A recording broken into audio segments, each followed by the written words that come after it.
The Pacers ran into, another one here with Oklahoma City. Late in the fourth, Pacers kind of give this one away. The big conversation about it, though, and I tweeted it out in the first quarter because it appeared as if there was some biases going against the Indiana Pacers with some of these calls. Now, that was literally in the first quarter. As the game would continue to roll on, I think the Pacers got some favorable calls as well. But 71 free throws in a finals game, obviously the most in the history. And then that immediately starts a conversation about Scott Foster, who obviously we all know because he's been reffing in the NBA for 1,000 years. Literally everybody has basically the same opinion about Scott Foster, it seems like, except for Rick Carlisle. Shout out, Coach. Atta baby, Coach Carlisle. Yeah. Win him over. We might have him. Might have him next game, Coach. That's a good call. But what is it about Scott Foster you think that draws such a reaction from everybody, former players, media, fans, you name it? I mean, this guy takes 17 steps here, pushes off, then hits it, knocks it down right in front of Tyrese's family. I mean, there's a lot happening there. But why is Scott Foster such a lightning rod? And what are your thoughts on officiating in the NBA as a whole? Because it feels like they can call that shit whenever they want. Yeah, I mean, my thoughts. I mean, I've always had, I've gotten my fair share of technicals. Let me say that I've gotten ejected and tossed out of a few games. I've gotten my technicals, my flagrants, and all of those things. So I get it. But for me, man, I think everything has such a microscope on it for it to be foul play. I mean, everything. You just spoke about how many players, how many articles, how many different people have talked about Scott Foster, how he's a lightning rod. So to me, I know how thorough the NBA is. I know they cross their T's and dot their I's. So when I look at everything, I just got to say that when they do the reviews, he comes out clean because he's one of the highest graded officials. He works the finals every year and things like that. And those guys that don't do well, they don't get those privileges. They don't get to do all-star games and playoff games and ultimately the final games. This is as big a deal for them to get to do these as it is for the teams. That right there was called a flagrant. All right, let's relax. Caruso went bananas, which we will talk about again. Again. Yeah, this guy. You guys gotta love Caruso, man. You gotta love. I mean, I know you don't want his team to win, but you gotta respect what he does out there, right? Yeah, all Italy team. Yeah, we love Caruso. We are big Paisan Caruso fans. And when I got the microphone in the fourth quarter, once again, I was asked if I would like to do this. This is not like me saying, "Oh, I need the microphone." Give me it. And now that we've lost the game, by the way, okay, hey. Can't do it. I was undefeated there for a little bit.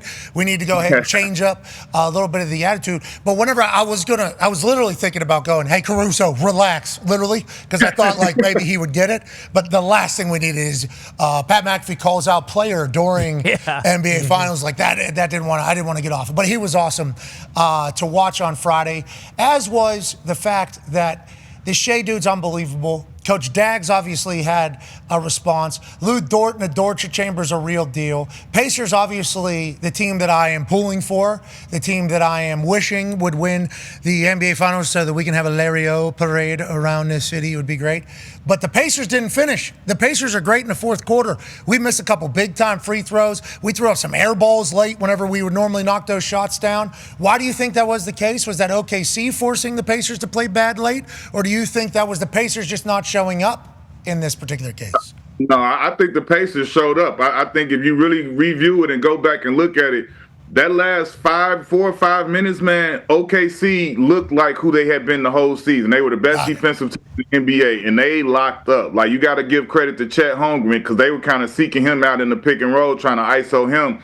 And he was out there contesting. He was moving his feet. He was getting there with his length. He can contest shots late, and that he deterred shots. I mean, I can't speak for the free throws the guys missed, but the actual plays out there, they defended them well, man. They turned their defense way up. Like you say, Caruso, he was getting deflections and deflecting passes and getting in the passing lane. J-Dub turned up defensively. Shea had a block on a Halliburton three-point contest. So they amped their defense way up, and it was in the best time to do it. Then, Shea, after that little stumble shot you guys didn't like where you thought he pushed off, it was a free throw contest from there. They just made more free throws than him. It was no field goals made. Yeah, Mathurin, who has been great for us, and obviously a lot of people talking about him being one of the only guys in the history of the NBA Finals being under the age of 22 and having 25-plus points in Game 3 of the NBA Finals. He misses too late that he would never. That would never happen again, and that basically puts it away because it was a 4-point game, could have been 3-point game, could have been 2-point game. Instead, it stays at 4. We have to foul. This thing's over, and they cover, which is a heartbreaker, Q Rich, especially whenever you call out the sports books. Let's look ahead to tonight. Do you think the Pacers are able to respond? Because they haven't lost back-to-backs since March. I know that's not as long as the Oklahoma City Thunder, but the Pacers also have a bounce-back factor in their resume as well. Yeah, no, this is to me the team. I know it's not popular to say. I feel like whoever wins this game tonight wins the series. I truly do. I think I know it's a lot of stats that go that way, but I'm just going off the way that this series has gone. Because if you just go off the next 3 games, one win, like you said, if the Pacers stick today, they didn't lose back-to-back games, then you favor them because you expect them to win tonight, and then OKC win Game 6, and then Pacers win Game 7, right? So for me, it's whoever wins this game tonight. They can obviously you go up 3-2 and you take control, but I think they actually win the next game following that. I think it ends in 6. Big. Ooh. Okay. Wait a minute. That could be great news. I like that. That means Pacers winning at home. That'd be great. I told you boys when I was there. I am not like some guy with the pom-poms for OKC or Indiana. I'm here for good basketball. I don't have a horse in the race.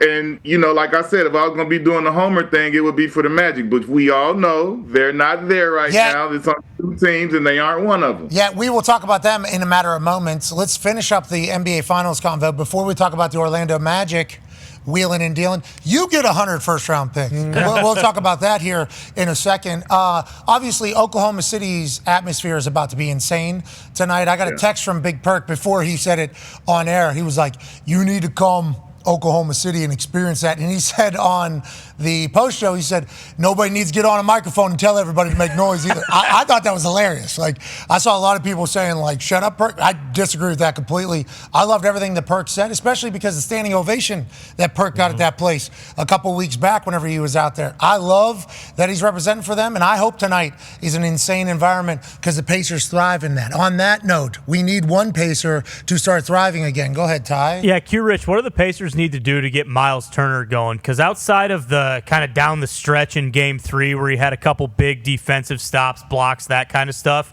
he's kind of been a non-factor in the series, and obviously like they need his production a little bit more to try to beat the Thunder. So what do they need to do to kind of get him comfortable and get him going early tonight?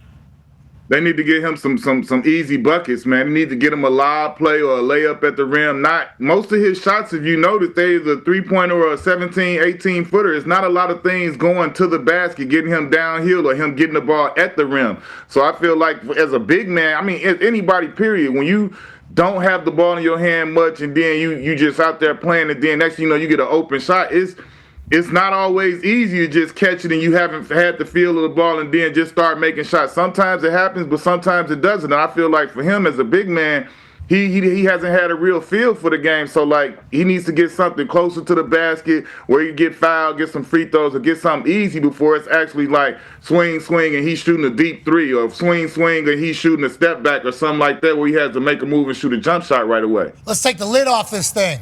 Let's make the hoop a little bigger. Let's get some easy ones in here. Let's see it go through the bucket a little bit, is what you're saying. Absolutely. I feel the same way. You know, if we're shooting in here, those first couple fall, can't tell me nothing. Exactly. That hoop's this big. That hoop is this big. That's why when Tyrese thinks about pulling it early tonight, pull it. Pull it. Pull it, Tyrese. Because if that thing, hey, why don't you? Yeah, maybe think about having one here. Yeah, Tyrese. Maybe time to have one. Yeah, and you were thinking about having one. Now would be the time to actually have one. Yeah, he should do that all the time. Yeah. Excited to watch tonight. Let's move away from the NBA Finals. Thunder, 9.5-point favorites at home tonight. I'm not saying anything. They were game 1, too. Pacers plus 10. I mean, kind of a late. Well, they've won 10 straight after. Think about it. Think about having one there. This would be one. Think about having one. You're thinking about having one. Yeah. Haven't lost back-to-back games since March. And once again, I called out the sports books very loudly. And they were right in that particular case. So I don't want to, say too much here, and wouldn't want to say give advice on anybody on what you should bet on because we were in that world for a few years. It's the worst world to be in. because people tell you that their kids can't have Christmas anymore because you think that fucking football team was going to score points. You know, so that's not a good world to be in. But just know that myself, like the Indiana Pacers plus 9.5. There. Okay. I like Tricky Ricky plus 9.5. Ricky. Bingo.